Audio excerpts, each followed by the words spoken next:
if Tyler Loop makes the field goal against the Steelers, which he didn't, would John Harbaugh still be the coach of the Ravens? And Steve Bisciotti, as we just heard him say, the owner of the team, for another week. So I assume, okay, you get to the wild card round.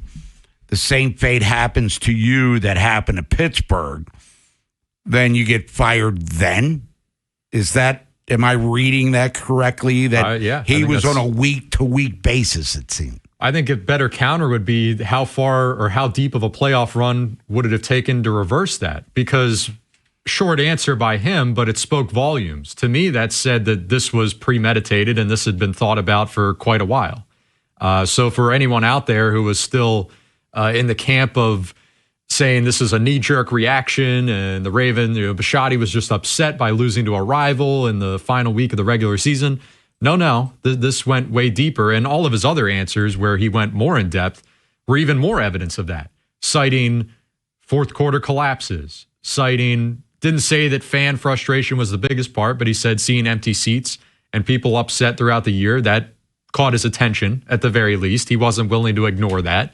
So many factors that played into it. I thought it was a very interesting press conference overall. I was worried early on, though, I'll be honest with you. Sat down, clearly very nervous. But as he started to give more answers, it hit me. I said, okay, this is going to be a really good press conference because this isn't scripted. These aren't pre-written, pre-practiced answers where he sat down with PR and they said, you're going to be asked this. Prepare like a almost political type of answer. It was candid in that way, where it was a lot of pauses, a lot of gathering himself, ums and ahs, which aren't always the most professional, but to me, that was an authenticity to it.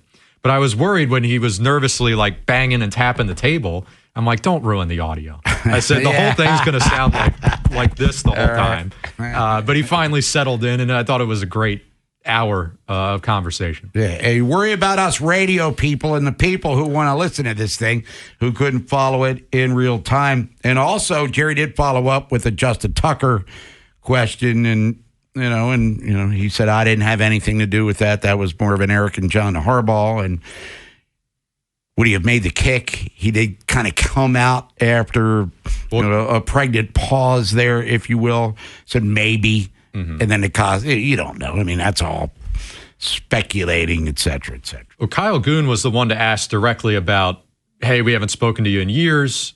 I know it's a year old, but the Justin Tucker situation, what was your involvement in that?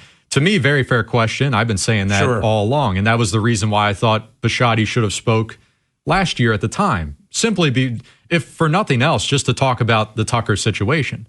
Because his comments were very public going back to the whole Ray Rice thing. And we know that those two stories were connected and talked about, or comparisons were drawn because that was the last time there was, I guess, a player scandal for the Ravens. And I don't know if it was Bisciotti in particular that said it, but the zero tolerance thing, he was up there for that comment. I think it was him. Either way, I found it interesting that now he's hands off on that sort of thing. If he was willing to make that proclamation about zero tolerance, but then the Tucker thing happens. That's not me. Don't want to make it all about Justin Tucker, by the way. We got it. But it's sure. But Tyler Loop would have saved Harbaugh's job for another week. We just heard the owner of the team say that. And the opening cut there, Nolan, was firing him over the phone. And he thought it would have been more of a penis head move, paraphrasing, to call him back in the one winning drive. And then fire him after he had gathered more intel after John had spoken to Ozzie and Sashi and, of course, Eric DaCosta. And I get that to some level. And firing someone over the phone is about as impersonal as it gets, especially for a guy that's had 18 years tenure in your organization and has won you a championship, got you to the playoffs, 12 of the 18 years, only 3 losing seasons. So he's a guy that deserves a lot of respect. There's going to be his name in the Ring of Honor. There may be a gold jacket in John Harbaugh's future when it's all said and done. But I guess we understand. I do anyway. Now, full disclosure, not to brag. I've only been fired for one job in my life. That was at a snowball stand in New Orleans when I was 20 years old. Did you deserve it? Well, not really, because my dad was sleeping with the owner of the snowball stand, which is why I got the job in the first place.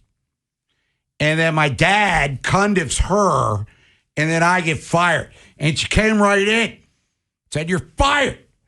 And I'm in the middle of making and they put cream on their snowball not marshmallow. We don't want to get sidetracked. What are they doing down there? It's crazy. It actually doesn't taste that bad. But I'm making a snowball. How you doing? What's up? You're fired. I'm like, what? Your dad just dumped me and all this. That you get out, you're fired. I hate it. I was like, all right, I'm good. I was only making like $20 a day.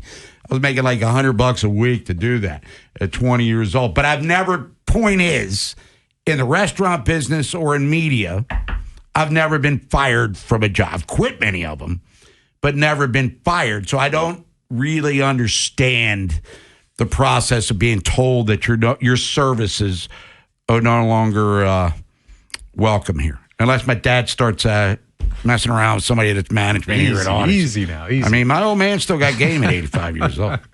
I think it's less about, call him back in to do it face to face. I guess my bigger gripe would be, why did you even let him get out of the building before you did it?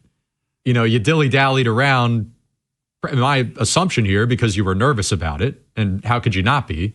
If you're as close as you say you are, and he's a personal friend of yours, yeah, you're looking for the right moment to do it. How do I start this conversation? But Bisciotti did say, because he was asked, when did you come to this decision?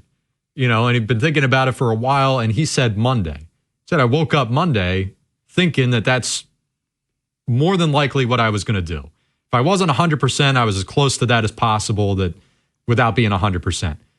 How do you let him get out of the building Monday without doing it? How did it not happen Tuesday morning when he was there? Tuesday early afternoon when he was there? Why did it take him until Harbaugh's on his way home a whole day later? That would be my question. But to do it over the phone, and then the whole, whether you believe it or not, the story of Harbaugh almost consoling him, or he said that. He's like, Harbaugh, I was more broken up than Harbaugh. They talked on Thursday. That's a bit much for me, but, So you think the BS meter might have been activated a little bit? He did say, Steve Bisciotti as well, that Lamar Jackson was informed of a probable move with the head coach. And we'll get into all of this because we have plenty to do. And if you want to get in, you can. 410-583-1057 Crush Wednesday. Steve Bisciotti, Eric DaCosta met with the media yesterday. And we're going to play as much as we possibly can. And we're going to hear you comment on it. But he had relayed the message to Lamar that it wasn't definite, but it seemed as though it was leaning in the direction that John Harbaugh was going to be relieved of his duties. And according to Steve Bisciotti, Lamar stressed to him, I have no beef with either John or Todd Monken. Mm-hmm. He assumed changes would be made like we did. Zach, or you're toast, and now it looks like Monken's on the hot seat. Maybe that sort of thing. But Lamar did, according to Steve Bisciotti, let him know that I'm not the one throwing these guys under the bus here. Mm-hmm. Now, he did say Lamar's not really a confrontational person. And I think I kind of get that impression, that even if he was fed up with something, he doesn't strike me as the rah-rah, I'm going to fix this right now, or I'm going to address this right now. I don't care if this is the right time or place. I'm speaking my mind. Maybe a little more reserved in that way, but surely strong on opinions, aren't we all?